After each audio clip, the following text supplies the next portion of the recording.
Bien, cuando revisamos el caso de los carbonilos y acudimos a lo que es una de las espectroscopías más utilizadas para estudiarlas, que es el infrarrojo, revisábamos que los diferentes modos de coordinación pueden ligarse o pueden también ser estudiados en términos de lo que es el stretching o lo que es, nosotros mencionamos también las frecuencias de estiramiento, y dependiendo de las características de unión del carbonilo hacia el metal, ya sea terminal o puente, Mu2 o Mu3, vamos a tener una diferencia en cuanto a lo que es esa vibración en el infrarrojo. Pero también hay otros aspectos importantes que en términos de análisis nosotros podemos revisar, que son las distancias. ¿Por qué las distancias? Porque sabemos que en cuanto se empieza a fortalecer un enlace, ¿sí? El caso específico tenemos un enlace sigma y luego el sigma más el pi, pues obviamente la distancia empieza a modificarse. Entre más densidad electrónica entre dos especies, pasamos del enlace sencillo al enlace doble, al enlace triple, y las distancias se acortan. Eso es un aspecto importante y por eso empiezo con esta lámina, porque fue uno de los aspectos que nos permitieron realizar este análisis. Y hay datos específicos para cada uno de los compuestos que se estudian en términos de esa relación fuerza de enlace y concepto de retrodonación con lo que es el infrarrojo. Pero las características de lo que es compuestos carbonilos no son únicas en términos solamente de esas posiciones que ocupan.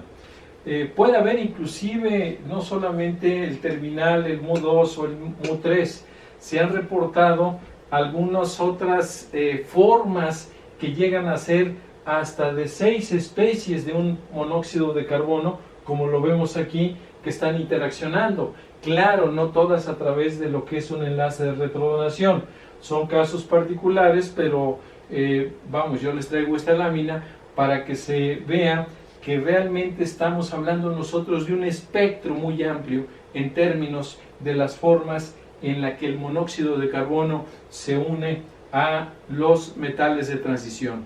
¿Por qué metales de transición? Ya lo explicamos. En el caso de los elementos del bloque principal, metales del bloque principal, no se da la formación de carbonilos. Pero veamos qué es lo que sucede específicamente ahora con el aspecto de distancia, cuando menos para poder revisar las formas más convencionales que están señaladas aquí como las más importantes. Cuando nosotros tenemos, por ejemplo, compuestos de este tipo, analicemos este caso, estos dos casos. Aquí estamos hablando de un tetracarbonil hierro con una carga -2. Ya sabemos que cuando hay densidad electrónica en gran cantidad en el centro metálico, ese centro metálico cada vez regresa más densidad electrónica hacia lo que son los orbitales de antiunión de los ligantes. ¿Qué ocasiona eso? Ya lo sabemos, lo que es un fortalecimiento del enlace metal-carbono, que son estos, y un debilitamiento de lo que es el carbono-oxígeno. En esta molécula nosotros alcanzamos a apreciar lo que es esta distancia de 1,75, ¿sí? Y veamos nosotros con respecto a este compuesto, que se encuentra en forma también alternada, es decir, atrás de este metal hay otro, ¿sí? Por eso estamos hablando de 2 renios y estamos hablando de 10 monóxidos de carbono, que no están en forma eclipsada, están en forma alternada, ¿sí? Por eso este dibujo en términos de que también cuáles son las características que se presentan cuando estamos hablando de compuestos dinucleares como estos, ¿sí? Vean ustedes lo que sucede con la distancia de lo que es metal-carbono, 198. ¿Qué quiere decir? Estamos hablando nosotros aquí de una mayor cantidad de densidad electrónica, ¿sí? En el metal. E insisto, la retrodonación entonces nos lleva a una mayor densidad electrónica compartida de los orbitales de no unión del metal hacia los de antiunión del monóxido de carbono, con los dos fenómenos que ya conocemos. Esta distancia de 1,98 es más larga. Esta es más corta porque hay más densidad electrónica en el orbital pi que se forma aquí, pi de unión, de la retrodonación. Si hay más densidad electrónica, obviamente el enlace, yo puedo decir, aquí hay un enlace de 1.7, 1.8, y acá hay un enlace de 1.9, de 1.95, no lo sé. Realmente no puedo cuantificarlo en términos así tan estrictos numéricamente. Lo que sí me está diciendo estos datos de rayos X, ¿sí? Cuando se llevó a cabo el análisis de estas moléculas, es que aquí esta menor distancia es porque seguramente tenemos nosotros más fortalecida la unión entre el metal y el carbono. ¿Por qué? Por lo que ya sabemos nosotros, mayor densidad electrónica en los lóbulos de tipo pi de unión que se forman. Y claro, si llega más densidad electrónica a orbitales de antiunión carbono-oxígeno, pues vamos teniendo nosotros también una distancia un poco mayor que lo que es esta distancia carbono-oxígeno que tenemos acá presente nosotros.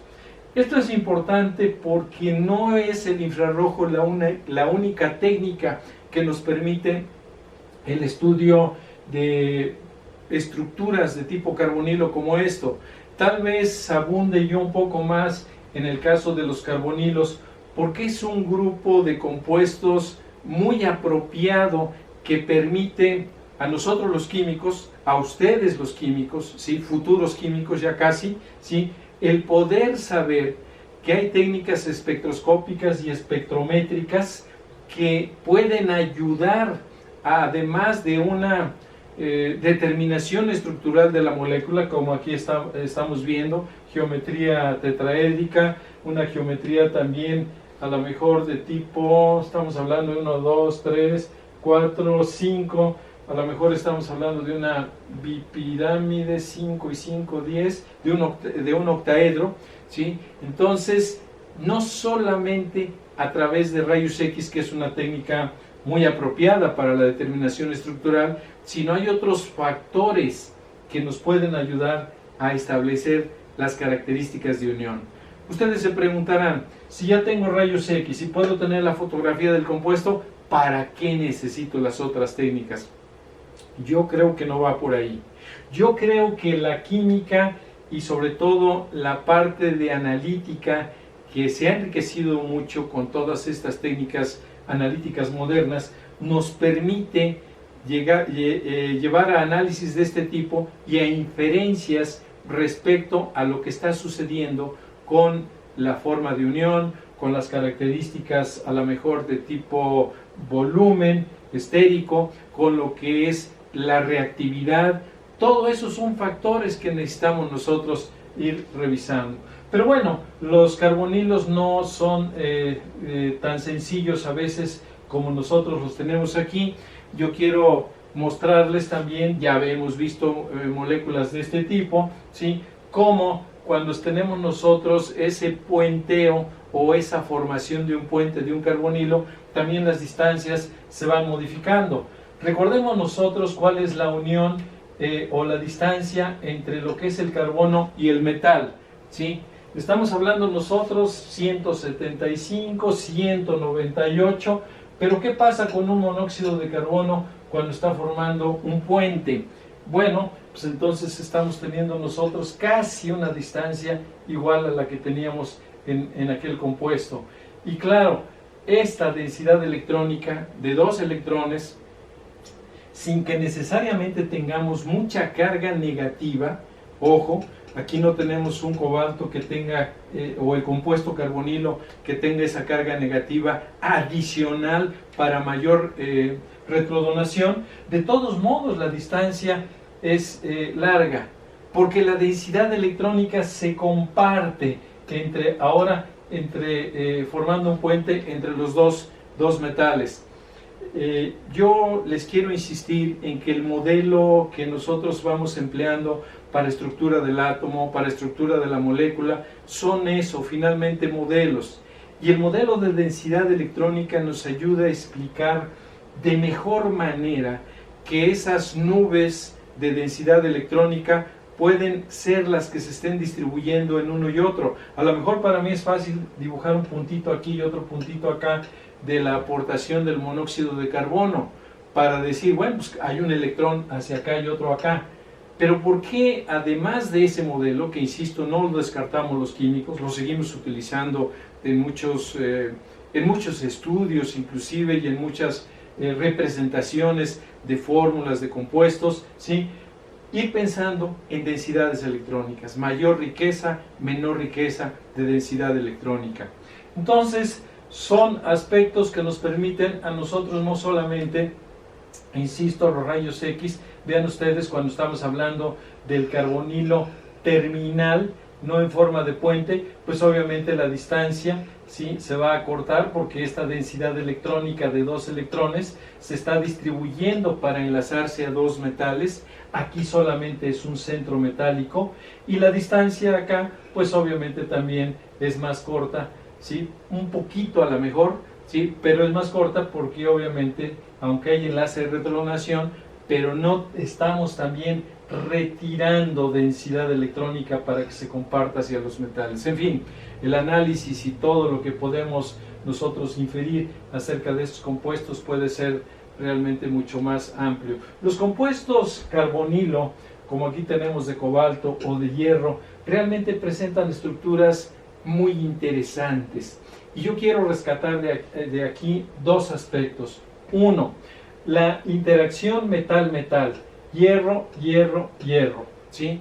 Estamos hablando nosotros de moléculas en donde el metal se enlaza a su compañero metal, ¿sí? No es el modelo de mar de electrones, ¿sí?, derivado de la teoría de bandas que nos permite a nosotros comprender cómo un metal está cerca de otro. No, lo vamos a ver en su momento en una de las siguientes unidades, adelante, cómo planteamos esa interacción de orbitales de uno y otro metal para poder explicar ese enlace, yo diría covalente entre los metales, ¿sí? Eso es una característica importante. Y el otro aspecto, también seguir insistiendo en que a veces hay centros metálicos, como aquí, que están formando puente y dentro de la misma molécula hay metales que no necesariamente están formando puente. ¿De qué depende? Depende de las características estructurales y de la forma en que estén abordándose cada uno de estos compuestos. Se ha llegado inclusive a establecer la distancia entre metal-metal, en fin, este tipo de técnicas nos permiten un análisis muy cuidadoso de lo que son estas estructuras. Y dentro de esta presentación yo quiero rescatar también esta parte importante, que es un tema que vamos nosotros a ver en una unidad particular, el caso de los clústeres metálicos. ¿Qué es un clúster metálico? Se los adelanto, ¿sí? Es una estructura de tipo carbonilo en este caso, en donde el acomodo de varios metales nos da una característica muy particular de tipo geométrico. Aquí, por ejemplo, tenemos 12 iridios, no están representados los monóxidos de carbono, ojo, ¿sí?, para no entorpecer lo que es el dibujo, pero lo que estamos viendo es una estructura en donde pareciera que hay 2 octaedros, este primero que está aquí y este segundo que está acá, ¿sí?, en forma unida uno con otro, también a través de enlaces metal-metal de tipo múltiple. Es decir, los carbonilos y sobre todo moléculas de este tipo nos dan una diversidad tan grande que nosotros vamos a ver más adelante, realmente ya empiezan a tener desde hace tiempo usos muy particulares por toda la compartición de densidad electrónica que hay entre los metales y sobre todo por la interacción de los demás ligantes, en este caso monóxidos de carbono, que pueden estar unidos. Vean ustedes, 20 osmios, si los cuentan están los 20. ¿Dónde están los monóxidos de carbono? Esta estructura está bien definida, y está caracterizada, inclusive, e insisto, tampoco están los monóxidos de carbono para no entorpecer, ¿sí?, el dibujo, pero estamos hablando de moléculas de tipo clúster. Un clúster es un agregado muy ordenado de átomos metálicos con enlaces metal-metal y con algunas otras especies como tipo carbonilo que están funcionando como ligantes. No se menciona aquí si son terminales todos o algunos puente, ¿sí? Claro que hay información sobre estas estructuras, pero lo importante es, estamos llegando nosotros a una química desde hace tiempo que realmente resulta muy interesante en aplicaciones como las que vamos a ver en las siguientes presentaciones.